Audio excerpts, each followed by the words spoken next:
गरीब की जादुई चक्की। बच्चों, आज जो कहानी मैं आपको सुना रही हूँ उसका नाम है गरीब की जादुई चक्की।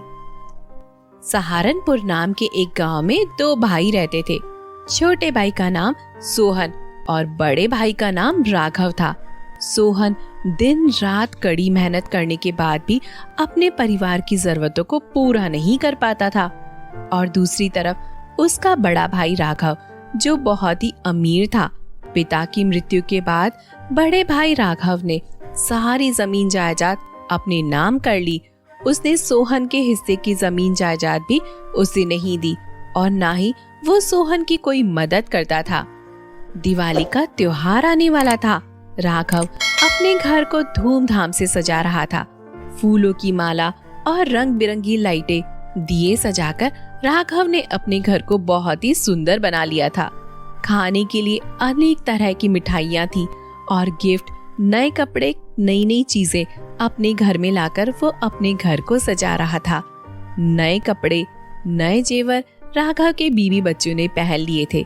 सभी साथ में बैठकर स्वादिष्ट मिठाई, नमकीन, फल, भोजन का आनंद ले रहे थे। घर में खुशियों का माहौल था। काफी धूमधाम से राघव के घर में दिवाली मनाई जा रही थी। चारों तरफ दिए की रोशनी देखकर ऐसा लग रहा था जैसे कि आसमान से उतरकर सितारे टिमटिमा रहे हो। वहीं दूसरी तरफ राघव का छोटा भाई सोहन, जिसके घर में दिवाली का त्योहार मनाना तो दूर, शाम के खाने के लाले पड़ गए थे। उसकी पत्नी और छोटा बेटा राजन मायूस होकर बैठे हुए थे। शाम के खाने के लिए कुछ भी नहीं था घर में। एक आस सोहन के बीवी और बच्चों के चेहरे पर साफ नजर आ रही थी कि उनके पापा कुछ तो कुछ जरूर से करेंगे। उनके लिए खाने के लिए खाना तो लेकर जरूर से आएंगे। तभी सोहन उठता है और अपनी बीवी कमला से कहता है, कमला, मुझे लगता है आज बड़े भैया के पास मुझे मदद के लिए जाना ही पड़ेगा। इतना बोलते ही सोहन अपने घर से निकलता है और राघव के घर जाकर खड़ा हो जाता है। वो देखता है कि उसका घर काफी ज्यादा खूबसूरती के साथ में सजा होता है। वो लोग बड़े धूमधाम से दिवाली मना रहे थे। उनके घर में खुशियां छप्पर फाड़ कर आ गई थी। सोहन राघव के पास मदद के लिए जाता है, पर उसे अंदर जाने में काफी ज्यादा शर्म आती है।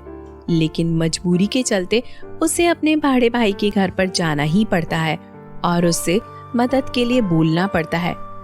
घर के आंगन में राघव अपनी बेटी के साथ फुलझड़ियां जला रहा था।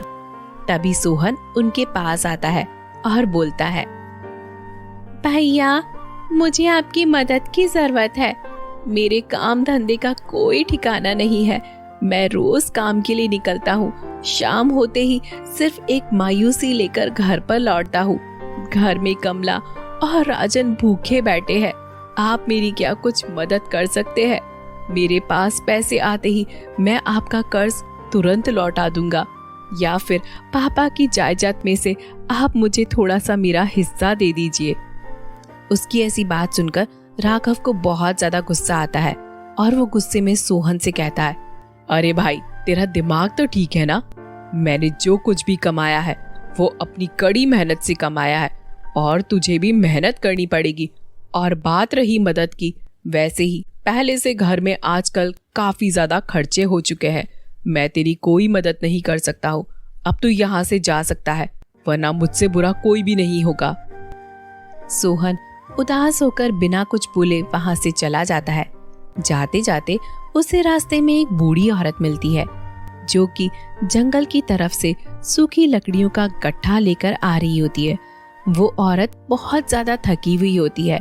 उसकी सांसें फूल रही होती हैं, जिसके कारण वो सर में रखे लकड़ी के गड्ढे को जमीन पर रख देती है। सोहन उस औरत के पास जाता है और उससे बोलता है, क्या हुआ माँ जी? कुछ नहीं बेटा, मेरी बहुत उम्र हो चुकी है। ये लकड़ियाँ मैं ले जा नहीं सकती हूँ। मेरी सांस फूल रही है और थकान तो पूछो मत, इतनी ज्यादा लग रही है। माँ जी, मैं आपकी लकड़ियाँ आपको रख के दे देता हूँ। बदले में क्या आप मुझे कुछ पैसे दे सकती हैं? और अगर आपके घर पर कुछ काम है तो मैं वो भी कर दूंगा। सोहन की ऐसी बात सुनकर बूढ़ी माँ उसकी बात से राजी कर लेती है। हाँ हाँ बेटा, क्यों नहीं, जरूर। सोहन लकड़ी के उस गट्ठे को उठाता है और उस बूढ़ी औरत के घर पर छोड़ देता है। क्या हुआ बेटा, तुम इतने परेशान क्यों लग रहे हो? कुछ नहीं माँ जी, घर में खाने के लिए कुछ भी नहीं है। बीवी बच्चे भूखे बैठे हुए हैं मेरे इंतजार में कि मैं उनके लिए कुछ खाने के लिए लेकर आऊंगा। इतना सुनते ही वो बूढ़ी काकी सोहन को एक मिठाई का डब्बा देती है। ये लो बेटा, ये केसर की मिठाई है, इसे लेकर तुम जंगल की तरफ निकल जाओ। कुछ आगे चलकर 4 बरगद के पेड़ दिखाई देंगे। उन पेड़ों के पीछे एक छोटी सी गुफा होगी। उस गुफा के अंदर तुम्हें 3 बोने नजर आएंगे। ये मिठाई उन्हें बहुत ज्यादा पसंद है। इसके बदले तुम उनसे चक्की मांग लेना और तुम्हारी सारी परेशानियां दूर हो जाएंगी।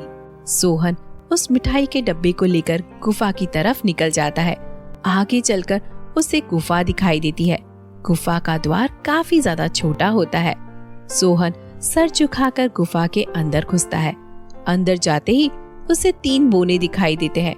तभी उनमें से एक बोना सोहन के हाथ से केसर वाली मिठाई लेकर उसे बोलता है, अरे वाह, ये तो केसर वाली मिठाई है, ये तो हमें बहुत पसंद है, इसे तुम हमें दे दो।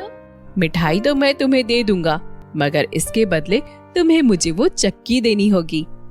हाँ हाँ, तुम चक्की ले जाओ, लेकिन याद रखना ये कोई मामूली चक्की नहीं है, बल्कि ये जादुई चक्की है। इस चक्की से तुम जो भी मांगोगे ये तुम्हें दे देगी, लेकिन जब तुम्हारी जरूरत पूरी हो जाए इसके ऊपर ये लाल कपड़ा डाल देना, ये बंद हो जाएगी। सोहन चक्की उठाता है और सीधा अपने घर पहुंचता है। घर पहुंचते ही वो चक्की को अपनी बीबी और बच्चों के सामने रख देता है और चक्की से कहता है, चक्की चक्की अनाज निकाल। जादुई चक्की घूमती है और वहाँ से अनाज निकलने लगता है। फिर सोहन उसके ऊपर लाल रंग का कपड़ा डालता है। अनाज निकलना बंद हो जाता है। ऐसे ही सोहन उस रात उस चक्की से बहुत सारे पकवान मांगता और उसका परिवार खुशी खुशी उस रात खाना खाकर सो जाता है। फिर रोज सोहन ऐसे ही उस चक्की से अनाज मांगता और उसे जाकर शहर में बेच देता। ऐसे ही जब सोहन बहुत सारा अनाज शहर में बेचता तो उससे उसकी आर्थिक स्थिति कुछ दिनों में ठीक हो गई। महंगा घर, बेहतर खाना, अच्छे कपड़े। फिर एक दिन ये बात उसके बड़े भाई राघव को पता चलती है। उसे ये बात सुनकर अंदर ही अंदर जलन होने लगती है और वो सीधा सोहन के घर के बाहर जाता है और चुपके से देखता है। उस समय सोहन उस जादुई चक्की से अनाज निकाल रहा होता है। अनाज निकालने के बाद सोहन जैसे ही उसे बेचने निकलता है, उसका बड़ा भाई राघव चुपके से उस चक्की को चुरा लेता है और अपने घर पर ले जाता है। घर पर जाकर वो अपनी बीवी ममता से कहता है, ममता, ओ ममता, कहाँ हो? जल्दी से सामान पैक करो, हम आज ही यहाँ से निकलकर कहीं दूर चले जाएंगे। पर आप ऐसा क्यों कह रहे हैं जी? और आप इतना घबराए हुए क्यों हैं? और ये चक्की, ये कैसी चक्की है जी? ममता, ज्यादा सवाल मत करो, बस जितना कहा है उतना करो। जल्दी करो भगवान, हमें जल्दी से यहाँ से निकलना है। राघव उस चक्की को लेकर दूसरे गांव में बसने की सोचता है। वो एक नाव भी खरीद लेता है और अपने परिवार को लेकर पूरे सामान के साथ नाव में बैठ जाता है। नाव में बैठने पर राघव कुछ आगे चलता है और फिर अपनी बीबी ममता से कहता है, ममता, ये जादुई चक्की है, इससे जो मांग लो वो दे देती है। देखो, अभी मैं चक्की से नमक निकाल कर दिखाता हूँ। तभी राघव चक्की से बोलता है, चक्की चक्की नमक निकाल। देखते ही देखते उस चक्की में से बहुत सारा नमक निकलने लगता है। निकलते निकलते वो नमक बहुत ज्यादा हो जाता है। राघव को पता नहीं था कि चक्की को कैसे रोकते हैं। नमक इतना ज्यादा हो गया कि उससे नदी में उनकी नाव डूब जाती है, जिससे राघव सहित उसके पूरे परिवार की मृत्यु हो जाती है। दूसरी तरफ सोहन ने जितना भी ज्यादा धन कमाया होता है वो उसे 2 गुना कर लेता है और अपनी मेहनत से खुशी खुशी जिंदगी बिताने लगता है। दोस्तों, अगर आपको हमारी वीडियो अच्छी लगी हो तो वीडियो को लाइक करें और आने वाली कहानियों के लिए हमारे चैनल को सब्सक्राइब करें। मिलते हैं अगली वीडियो में, तब तक के लिए बाय बाय, गुड बाय।